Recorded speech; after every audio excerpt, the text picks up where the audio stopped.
نمایاد خدا. سلام به روی ماهتون، امیدوارم عالی باشید. این قهوه صرفاً به نیت اون عزیزانی که به کرات دایرکت دادن که میخوایم جدا شیم، در شرف طلاقیم، تصمیم به جدایی داریم، میخوایم ببینیم چی پیش میاد. این فال ها عزیزانم گروهیه و مصداق زندگی همه نمیشه، چون هزاران نفر این فال ها رو نگاه میکنن. و اما چیزی که توی این فال داره به ما نشون میده شکستن یک حلقه است که وعده 11 تا 16 رو به ما داده.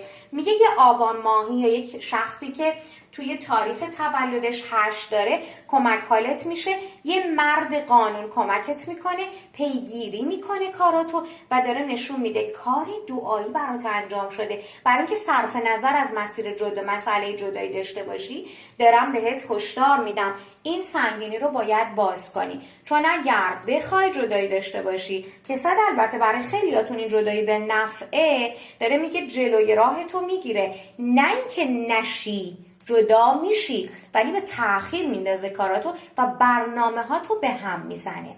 چیزی هم که داره اینجا بهت نشون میده، میگه یه شخصی دنبال گرفتن یه آتو از تو، حواستو جمع کن که این آتو رو به دست کسی ندی، چون دارم آشنایی جدید، صحبت‌های جدید میبینم، دل سرد شدن از زندگی و آشنایی جدید. یه دیوار فعلا بینتونه، در چهارچوب میری جلو، یعنی خیلی پاتو از گلیمت درازتر نمی کنی. دارم میبینم یه سری آشنایی ها هست که یه شخصی رو انتخاب میکنی، این فردی که قد کشیده داره، اندام پری داره، موهای پری داره و این فردیه که احساس میکنی میتونی بهش تکیه کنی یا وفادارتر یا قابل اعتمادتر از بقیه افراده. توی اسم این فرد حروف سین، ر، ز، الف، نون رو داره.